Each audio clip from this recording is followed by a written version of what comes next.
사무엘상 26장 1에서 25절 말씀입니다. 26장 10사람이 기브아에 와서 사울에게 말하여 이르되 다윗이 광야 앞 하길라산에 숨지 아니하였나이까? 하매 사울이 일어나 십광야에서 다윗을 찾으려고 이스라엘에서 택한 사람 3,000명과 함께 십광야로 내려가서 사울이 광야 앞 하길라산 길가에 진치니라. 다윗이 광야에 있더니 사울이 자기를 따라 광야로 들어옴을 알고 이에 다윗이 정탐꾼을 보내어 사울이 과연 이른 줄 알고 다윗이 일어나 사울이 진친 곳에 이르러 사울과 네레 아들 군사령관 아브넬이 머무는 곳을 본즉 사울이 진영 가운데에 누웠고 백성은 그를 둘러 진쳤더라. 이에 다윗이 햇사람 아히멜렉과 수르야의 아들 요압의 아우 아비새에게 물어 이르되 누가 나와 더불어 진영에 내려가서 사울에게 이르겠느냐? 하니 아비새가 이르되 내가 함께 가겠나이다. 사랑하는 형제 여러분, 4월 6일 수요일 새벽 목상에 오신 것을 환영합니다. 25장에서는 나발의 다윗 멸시로 인해서 보복살인이 벌어질 뻔했는데요. 하나님은 아비가일로 하여금 성령과 지혜로 호소하게 하셔서 다윗은 혈기를 잠재웠고 나발은 충격으로 죽었습니다. 다윗은 차기 신정왕국의 왕이 될 자로서 하나님께서 흠없게 보호하시는 것과 또한 기름 부음 받은 자의 원수를 하나님께서 직접 심판하시는 것을 체험하면서 더욱 성숙하는 계기가 되었습니다. 24장에서는 사울을 죽일 수 있는 기회가 있었으나 옷자락만 자르고 보낸 일로 사울은 다윗에게 축복까지 했었는데요. 그런 사울이 본장에서는 다시 다윗을 추격하기 시작하네요. 네, 1절에서 보면 10사람이 이제 23장에서도 10사람들이 밀고 한 적이 있는데 다시 10사람들의 밀고가 들어갑니다. 사울이 이번에도 택한 사람 3,000명 이끌고 다윗을 죽이러 나갔는데요. 지난번에 3,000명은 즉시 선발한 자들이라면 이번에 3,000명은 그 기간 동안 훈련된 3,000명의 상비군이 되었습니다. 다윗이 십광야에 오기까지의 여정을 지도해서 보고 이어서 유다 광야의 지형을 볼게요. 다윗이 엔게디에서 사울의 옷자락만 잘랐던 일이 있었죠. 그 후에 사무엘이 죽은 소식을 듣고 나서는 다시 바라온 광야로 내려갔다가 다시 갈멜로 왔고 여기에서 나발에게 멸시를 당했지만 나발은 충격으로 죽었고요. 그리고 시읍으로 다시 돌아온 것입니다. 십광야의 사진을 보면 여기가 십광야이고요. 그리고 그 유다 광야는 다윗과 그 일행이 공동체가 숨기 좋도록 이렇게 자연동굴들이 많이 있어요. 그리고 아주 험준하기 때문에 은거지들도 많고요. 또 좁은 지역이지만 피해 다니기도 쉽습니다. 유다 협곡을 보면 이렇게 높고 협곡이 가파르죠. 네. 자연동굴도 많고. 자, 이렇게 해서 네. 3절의 내용은 사울은 낮은 곳에 진을 쳤고요. 다윗은 아마도 협곡의 높은 곳에 있었습니다. 그래서 다윗은 전과는 달리 여유 있게 이제 정탐꾼을 보내고 또 동태를 정확히 파악하면서 대응하고 있습니다. 지난번 엔게디 동굴에서 사울 왕이 죽을 뻔한 일도 있고 해서 사울은 섣불리 협곡을 타지는 않았고 길에 진을 치되 왕을 보호하기 위해서 왕을 둘러서 진을 쳤습니다. 네. 자, 그래서 이제 사울이 다윗이 원래도 날래고 용감했는데 그간 단연간의 도피 생활은 그를 더욱더 날래고 담대하게 했죠. 그래서 가장 용감한 부하 아비새가 함께 가겠다고 해서 이제 진 가운데로 들어갑니다. 7절 다윗과 아비새가 밤에 그 백성에게 나아가 본즉 사울이 진영 가운데 누워 자고 창은 머리곁 땅에 꽂혀 있고 아브넬과 백성들은 그를 둘러 누웠는지라. 아비새가 다윗에게 이르되 하나님이 오늘 당신의 원수를 당신의 손에 넘기셨나이다. 그러므로 청하오니 내가 창으로 그를 찔러서 단번에 땅에 꽂게 하소서. 내가 그를 2번 찌를 것이 없으리이다. 하니 네, 사울 왕에게까지 갔는데도 아무도 깨지 않았고 이제 드디어 하나님이 원수를 갚아서 단번에 죽이도록 허락하셨다고 아비새는 판단했습니다. 그러나 다윗에게 직접 죽이게 하면 지난번처럼 죽이지 않을 것을 알기에 아비새는 자기가 죽이겠다고 간청했습니다. 9절. 다윗이 아비새에게 이르되 죽이지 말라. 누구든지 손을 들어 여호와의 기름 부음 받은 자를 치면 죄가 없겠느냐. 하고 다윗이 또 이르되 여호와께서 살아계심을 두고 맹세하노니 여호와께서 그를 치시리니 혹은 죽을 날이 이르거나 또는 전장에 나가서 망하리라. 내가 손을 들어 여호와의 기름 부음 받은 자를 치는 것을 여호와께서 금하시나니 너는 그의 머리 곁에 있는 창과 물병만 가지고 가자. 하고 다윗이 사울의 머리 곁에서 창과 물병을 가지고 떠나가되 아무도 보거나 눈치채지 못하고 깨어있는 사람도 없었으니 이는 여호와께서 그들을 깊이 잠들게 하셨으므로 그들이 다 잠들어 있었기 때문이었더라. 다윗이 다시 죽이지 말라고 하는데요. 그 이유는 지난번과 동일하게 여호와의 기름 부음 받은 자 죽이면 죄가 된다는 것입니다. 다윗은 애초부터 죽일 마음으로 들어온 것이 아니었고 그저 증거물을 확보하기 위해 들어왔던 것입니다.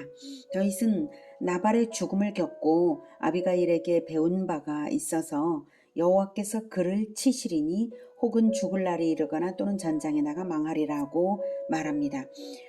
자기 손으로는 결코 죽일 수 없고 그것은 여호와께서 금하시기 때문이라고 하나님의 주권을 높여드립니다.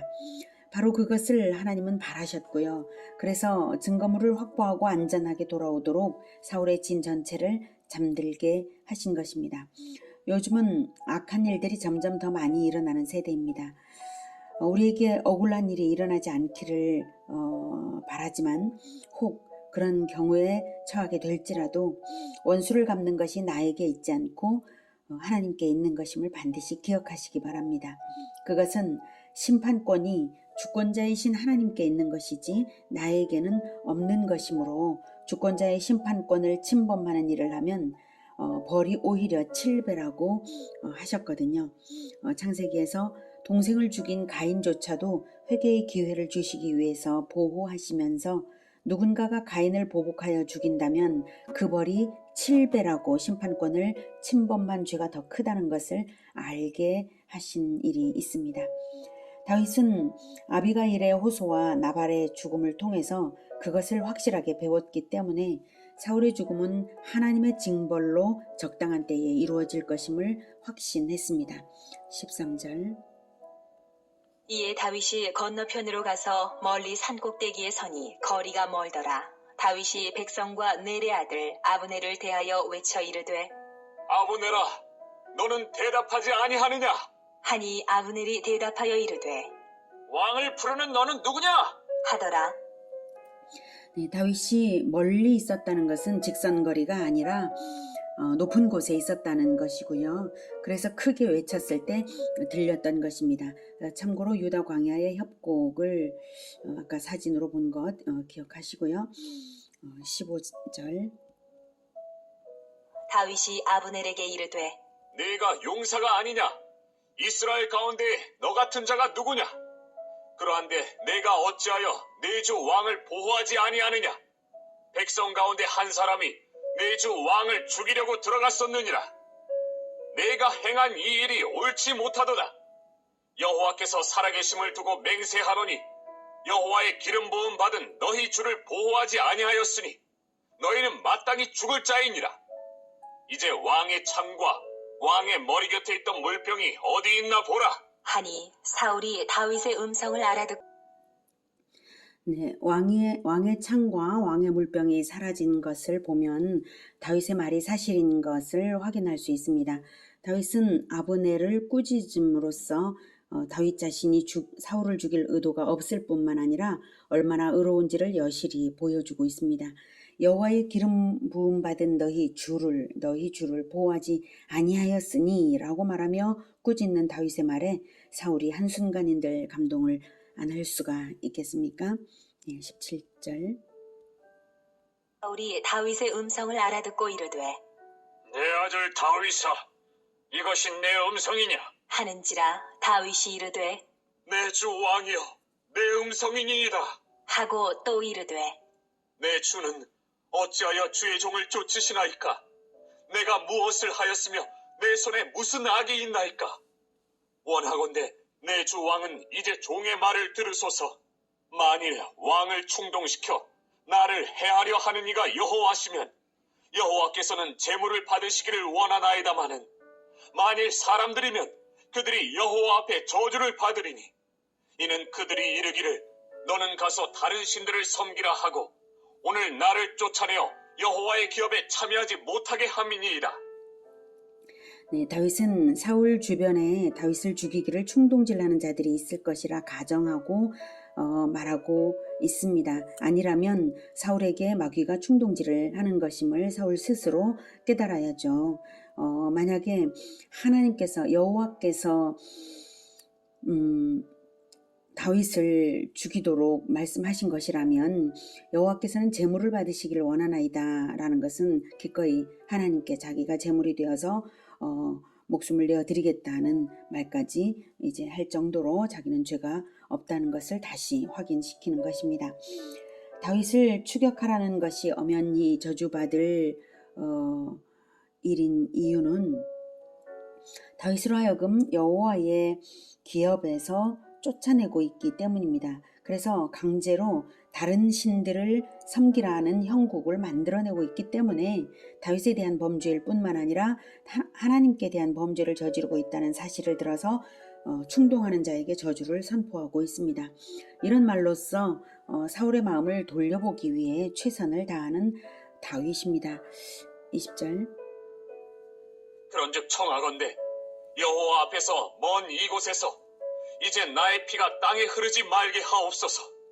이는 산에서 메추라기를 사냥하는 자와 같이 이스라엘 왕이 한 벼룩을 수색하러 나오셨음이니이다. 사울이 네, 사울이 다윗이 이제 말도 잘하죠. 자기를 죽이면 하나님께 죄가 된다는 것과 또한 자기를 벼룩에 비유하고 또 사울은 이스라엘 왕이신데 사냥하러 나온 자가 겨우 메추라기나 잡는 우스운 꼴처럼 될 수 있겠냐며 사울을 설득합니다. 21절. 내가 범죄하였도다. 내 아들 다윗아 돌아오라. 내가 오늘 내 생명을 귀하게 여겼은즉 내가 다시는 너를 해하려 하지 아니하리라.